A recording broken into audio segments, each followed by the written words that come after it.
So you want to get a degree. Why? Let me tell you what society will tell you. It increases your chances of getting a job, provides you with an opportunity to be successful. Your life will be a lot less stressful. Education is the key. There are hundreds of initiatives every year to try and improve education. The trouble is, it's all going in the wrong direction. Spielberg, Shakespeare, Beethoven, Jesse Owens, Muhammad Ali, Sean Carter, Michael Jeffrey Jordan, Michael Joseph Jackson. Were either of these people unsuccessful or uneducated? In some parts of the country, 60% of kids drop out of high school. Every student who drops out of school has a reason for it, which is rooted in their own biography. You know why it was so easy for me to drop out of school? Because my father dropped out of school. And why was it easy for him to drop out? Because my grandfather dropped out of school. But the dropout crisis is just the tip of an iceberg. What it doesn't count are all the kids who are in school but being disengaged from it, who don't enjoy it, who don't get any real benefit from it. All I'm saying is that if there was a family tree, hard work and education would be related, but school would probably be a distant cousin. As if education is the key, then school is the lock. Because it rarely ever develops your mind to the point where it can perceive red as green and continue to go when someone else said stop. There are three principles on which human life flourishes, and they are contradicted by the culture of education under which most teachers have to labour and most students have to endure.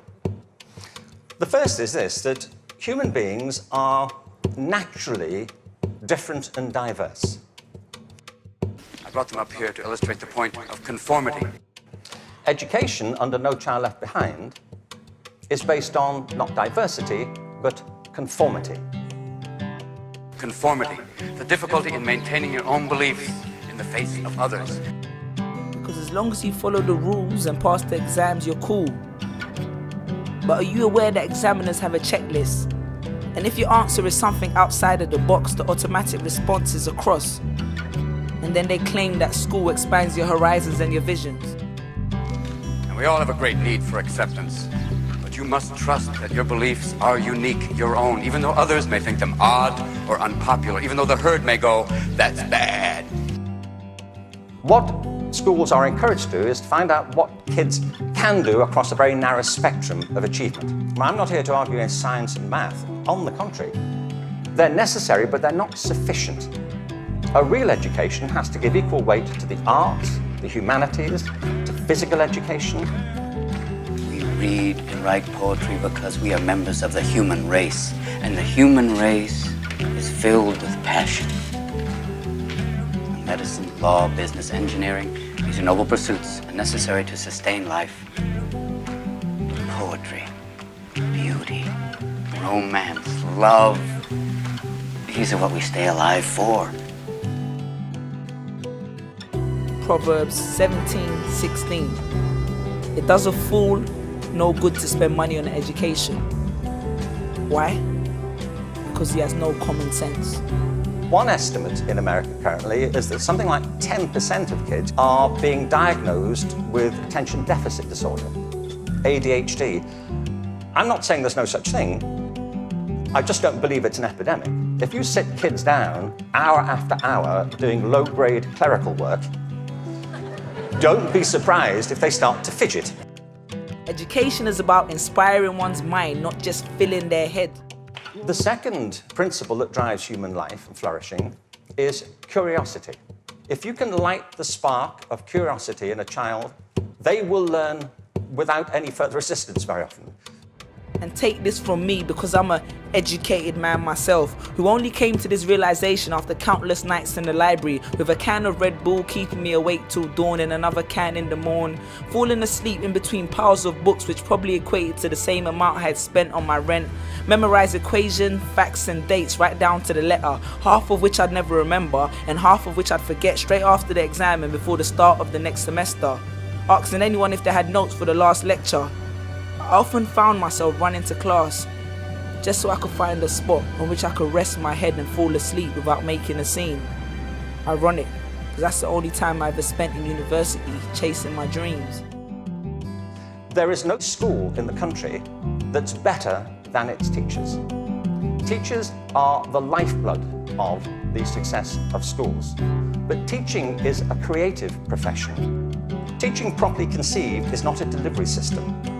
You know, you're not there just to pass on received information. Great teachers do that.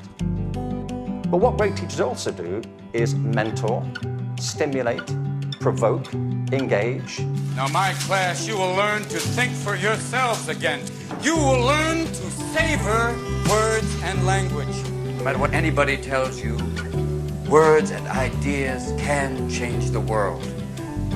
Then after nights with a dead mind, I then find myself in the queue of half-awake student zombies waiting to hand in an assignment. Maybe that's why they called it a deadline. The role of a teacher is to facilitate learning. That's it. And part of the problem is, I think, that the dominant culture of education has come to focus on not teaching and learning, but testing. Now, testing is important. Standardized tests have a place. But they should not be the dominant culture of education. They should be diagnostic. They should help. I'm not saying that school is evil and there's nothing to gain, but all I'm saying is understand your motives and reassess your aims. Because if you want a job working for someone else, then help yourself. But then that would be a contradiction, because you wouldn't really be helping yourself, you'd be helping somebody else. There's a saying which says, if you don't build your dream, someone else will hire you to help build theirs. There's wonderful work happening in this country. But I have to say, it's happening in spite of the dominant culture of education, not because of it. It's like people are sailing into a headwind all the time. The point is that education is not a mechanical system, it's a human system. It's about people. People who either do want to learn or don't want to learn. But I did something unique. I went and got my GED, got my 4-year degree, got my master's degree, and I'm a dissertation away from my PhD, and I hate school. So somebody said, if you hate school so much, why are you getting a PhD? Because I figure if I get a PhD, I'm going to create something in my family, and my son going to have to at least graduate from what?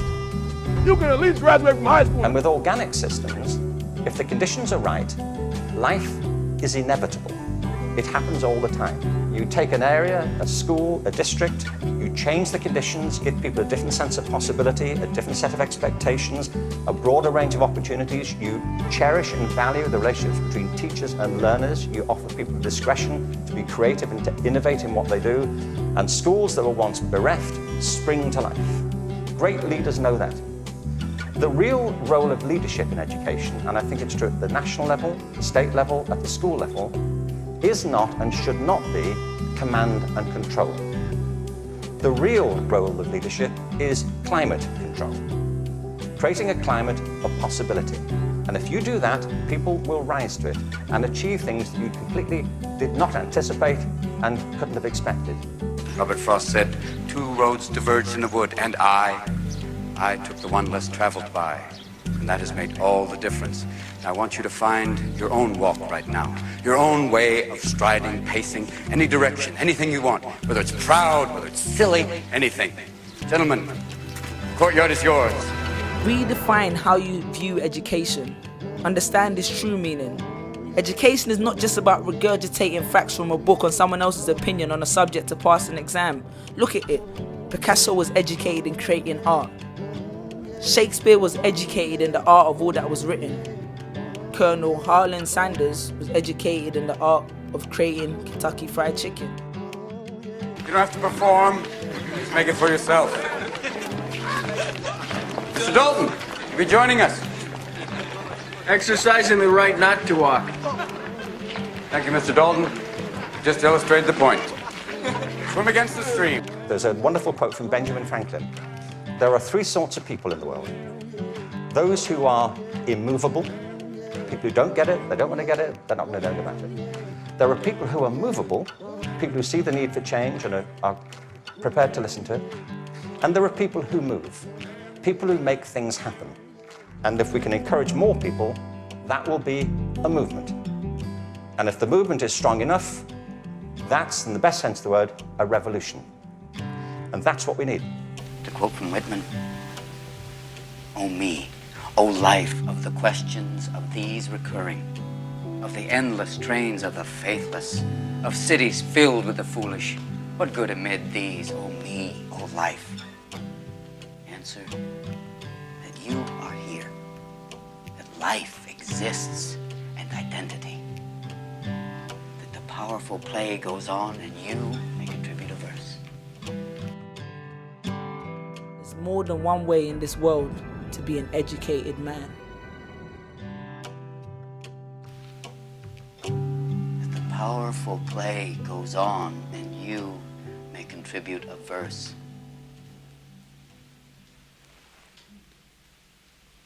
What will your verse be?